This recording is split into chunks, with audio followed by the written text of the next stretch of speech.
En este video veremos cómo determinar el dominio de una función.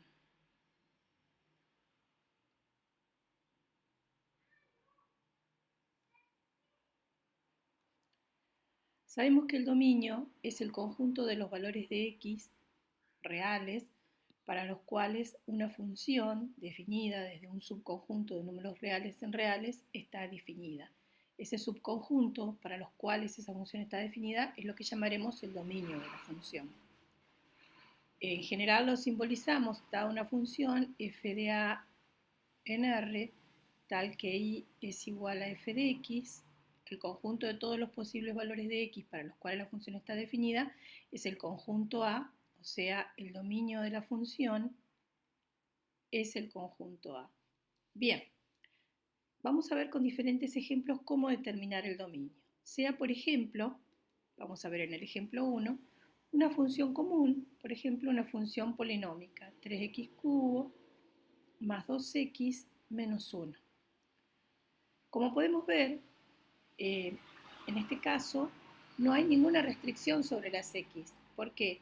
Porque para cualquier valor real, siempre las x la podemos, por ejemplo, elevar al cubo, multiplicarlas por 3, sumarle el doble de esa x y restarle 1. Y el resultado siempre va a ser un número real. Es decir, que estas operaciones son posibles para toda x que pertenece al conjunto de los números reales. O sea, que el dominio, en este caso, de esta función son los reales. Muy bien, veamos ahora, por ejemplo, la función f de x igual a 1 sobre x menos 2. Esto es un cociente y nosotros sabemos que los cocientes en el conjunto de los números reales son posibles cuando el denominador es distinto de 0.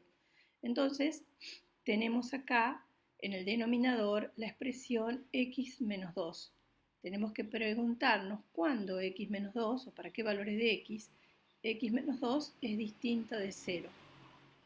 Y esto nos dice que, digamos, el único valor que no podemos poner, digamos, en el denominador va a ser el 2. Es el único valor que no le podemos dar a la x, porque para cuando x menos 2, para cuando x es 2, 2 menos 2 es 0. Por lo tanto, es posible, digamos, hacer este cociente para todos los x distintos de 2. Entonces, en este caso, el dominio de la función, entonces en este caso, el dominio de la función, el dominio de esta función, va a ser igual al conjunto de todos los números reales menos el 2. Otro ejemplo, digamos, que se puede tomar es el caso en que tengamos una raíz. Por ejemplo, la raíz de x menos 1. Recordemos que una raíz cuadrada es posible cuando el radicando, sea x menos 1, es mayor o igual que 0. X menos 1 es mayor o igual que 0. Entonces, en este caso, esto va a estar definido para todos los x mayores o iguales que 1. Entonces, en este caso, el dominio de esta función van a ser todos los reales desde 1 hasta más infinito. Podemos combinar otros casos. Por ejemplo, tomar f de x igual a 2x sobre, por ejemplo, la raíz de x menos 2. Acá tenemos un cociente, nosotros sabemos que en el cociente el denominador debe ser distinto de 0. Y como a su vez el denominador de esta expresión es una raíz cuadrada de x menos 2, debemos pedir que x menos 2 sea, en realidad si solo pensamos en la raíz, tiene que ser mayor o igual que 0. Pero como esta raíz está en el denominador de una fracción, entonces debemos pensar que x menos 2 tiene que ser mayor estricto que 0. Pues si fuese igual a 0 no estaría definido el cociente. Por tanto, x menos 2, o sea, x debe ser entonces mayor que 2.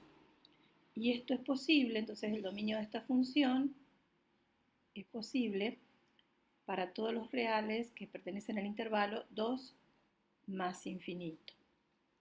Existen otras condiciones, como por ejemplo que encontrar el dominio de una función logarítmica,